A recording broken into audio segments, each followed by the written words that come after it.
오늘도 투자하시는데 도움될 만한 정보들을 들고 인사를 드려보고 있는 크립토 마토입니다.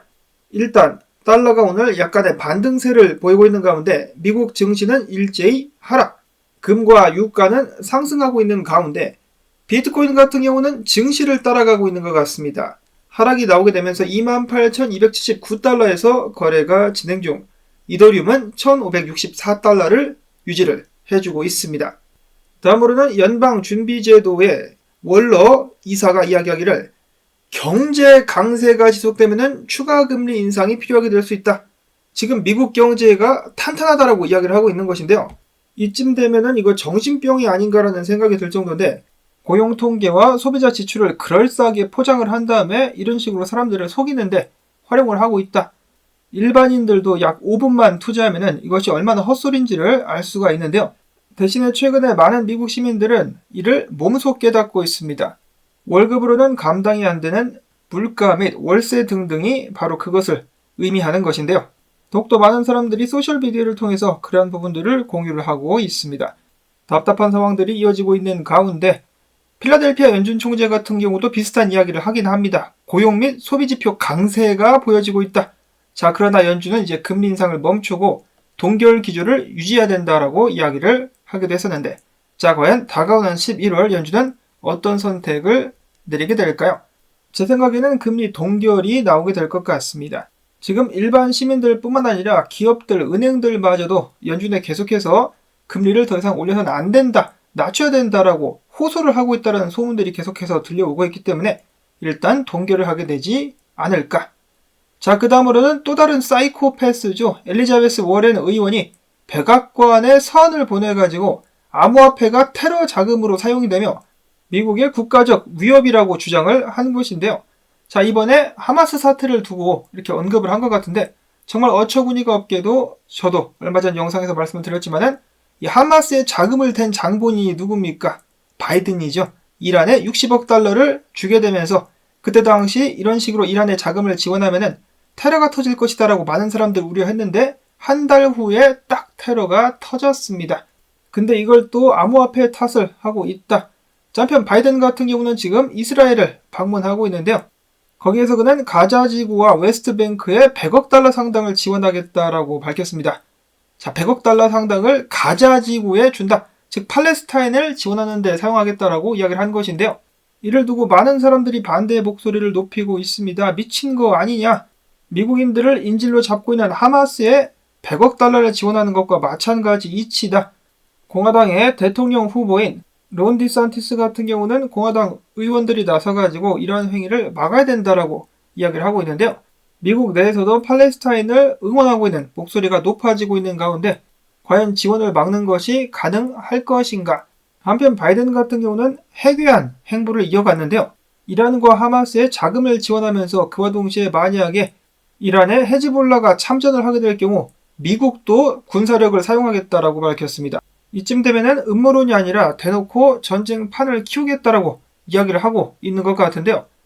뿐만 아니라 최근에 FBI 같은 경우는 미국 내에서도 이번에 있었던 하마스 테러 사건 같은 비슷한 테러가 발생할 수 있다라면서 경고를 날렸는데요. 그럴 가능성이 굉장히 높은 이유가 뭡니까? 최근에 우후죽순으로다가 불법 이민자들이 대거 미국 국경을 넘어왔는데, 그리고 지금도 넘어오고 있는데, 이 사람들이 과거에 뭐 했던 사람들인지, 어떤 전력이며 어떤 출신의 사람들인지 미국 내에서는 전혀 알 길이 없다라는 것이고, 이들이 지금 어디로 갔는지도 모릅니다. 그러니까 이 중에 나쁜 놈이 있어가지고 작정하고 테러를 벌이려고 하면은 언제든지 그런 상황이 터질 수가 있다라는 것이죠. 혹은 음모론적인 입장에서는 미국에서 자작극으로 이런 테러를 발생시킬 수도 있다라는 말까지 나돌고 있습니다. 배경이 확실하게 마련이 되어버린 상황. 시간이 갈수록 경기 침체를 피할 수 없다라는 관측들이 나오고 있는 가운데 테러를 한바탕 크게 일으켜가지고 모든 탓을 테러로 돌릴 수 있다라는 그러한 우려마저 나오고 있습니다. 만약에 비슷한 상황이 미국에서 만에 하나라도 발생을 하게 된다. 그러면 증시가 폭락하게 될 수가 있겠습니다. 그러면은 당연히 암호화폐도 크게 타격을 받을 수가 있겠죠. 자, 부디 그런 일은 절대로 일어나지 않기를 바라보고요. 자, 그 다음엔 본격적인 암호화폐 소식으로 넘어갑니다. 구라 형님, 노보그라체가 비트코인 현물 ETF가 올해 내에 승인될 수 있다라고 주장했습니다. 그것에 대한 근거로는 최근에 법원 판결을 언급했다라는 것인데요. SEC는 법정에서 패소했으며 그레이스케일과의 소송전에 대해서 이야기를 하는 것 같죠. 그 다음에 선물 ETF를 발행을 했으면서 승인을 했으면서 현금 ETF를 승인할 수 없다는 것이 말이 안 된다라는 판사의 지적은 SEC를 곤란하게 만들었다라고 이야기를 했습니다.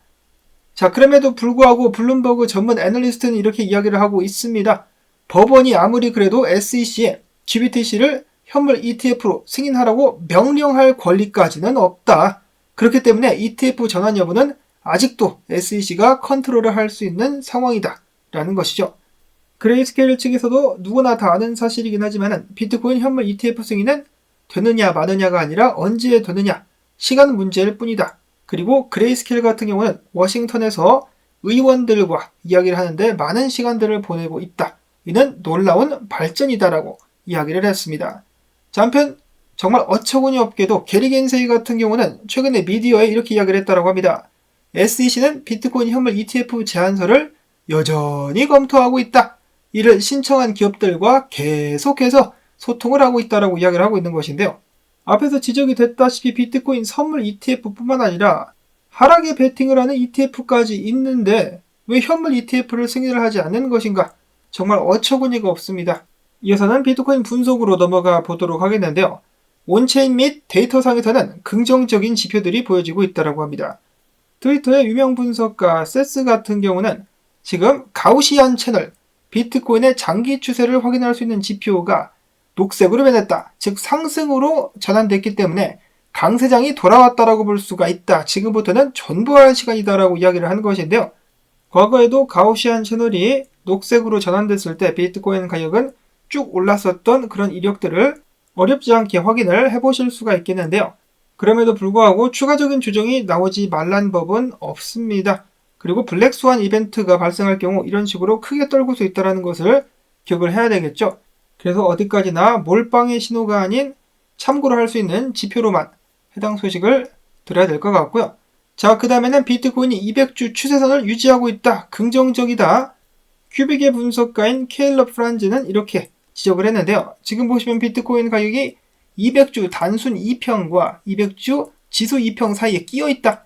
강력한 저항과 강력한 지지 사이에서 샌드위치가 되어 있다라고 이야기를 하고 있는 것인데요. 그럼에도 불구하고 지수 2평 위에서 가격이 유지되는 것은 긍정적이다라고 평가를 하고 있는 것입니다. 당연히 반드시 상승이 일어난다는 것이 아니라 상승 가능성이 높아지고 있다는 것 정도로 해석을 해볼 수 있다라고 그는 덧붙였는데요. 그 동시에 그가 최근에 공유한 S&P 500 차트를 보시면은 S&P 500이 저항에 맞고 내려와가지고 반등을 하려고 하다가 지금 지지 구간에서 버텨주고 있는 상황인데 여기서 버텨준다라면 다시 한번 저항 테스트를 위한 상승을 노려볼 수 있다라고 이야기를 했습니다. 못 버티게 된다라면 떨어지게 될 것이고 비트코인에도 긍정적으로 작용하지는 않겠죠. 자, 반면에 벤자민 코엔 분석가 같은 경우는 무조건 똥락 2023년도 최고치에서 약 50% 하락해가지고 15,000달러 상단까지 비트코인 가격 하락할 수 있다라고 경고를 계속해서 날리고 있습니다. 그 동시에 알트코인들도 더 녹아버릴까봐 걱정이 된다라고 이야기를 했는데요. 여러 상황들이 동시다발적으로다가 발생하고 있는 상황 속에서 비트코인의 운명은 어떻게 될까요? 흥미가 징글징글한 상황. 자, 한편 비트코인 같은 경우는 거래량이 굉장히 저조한 상황이라고 합니다. ETF에 대한 기대감이 높아지고 있는데 거래량은 안타깝게도 나와주지 않고 있는 상황.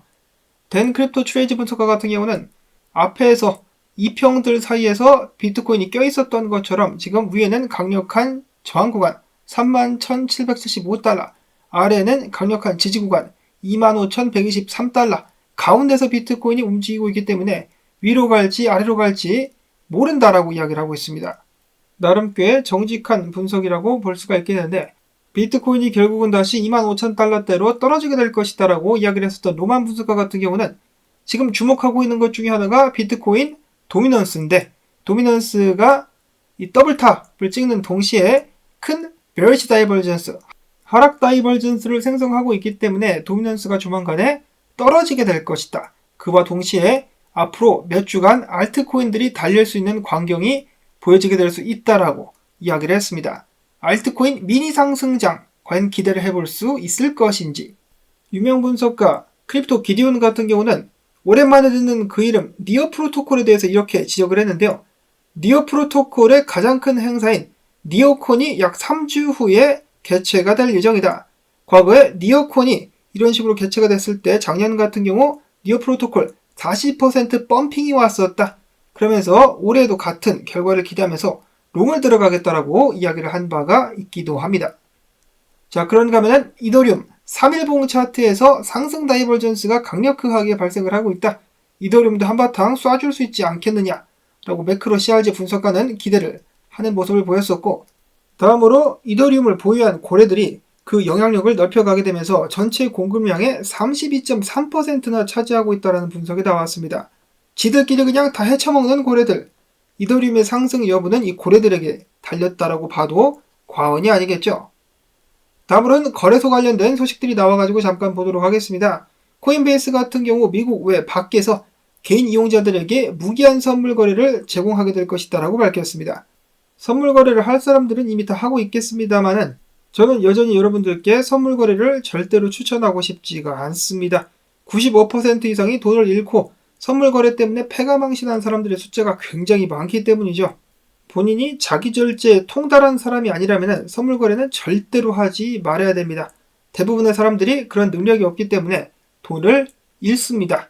그리고 거래소 같은 경우는 선물 거래를 제공하게 될 경우 돈을 박박 긁어 모을 수가 있기 때문에 선물 거래소들이 우후죽순으로 생겨나면 동시에 저 같은 유튜버들에게 연락이 굉장히 많이 옵니다. 내 이메일은 어디서 찾았는지 모르겠는데 선물 거래소 제휴문의가 많이 오고 있기 때문에 그만큼 여러분들을 먹잇감으로 노리고 있는 곳들의 숫자가 많다는 것을 항상 기억하시면서 조심 그리고 또 조심하시기를 바랍니다. 이어서 계속해서 우려가 되는 바이낸스, 유로의 주간 현물 거래량이 1억 6천만 달러까지 하락하게 되었습니다. 3년 이래 최저치를 기록하고 있다는 것인데요.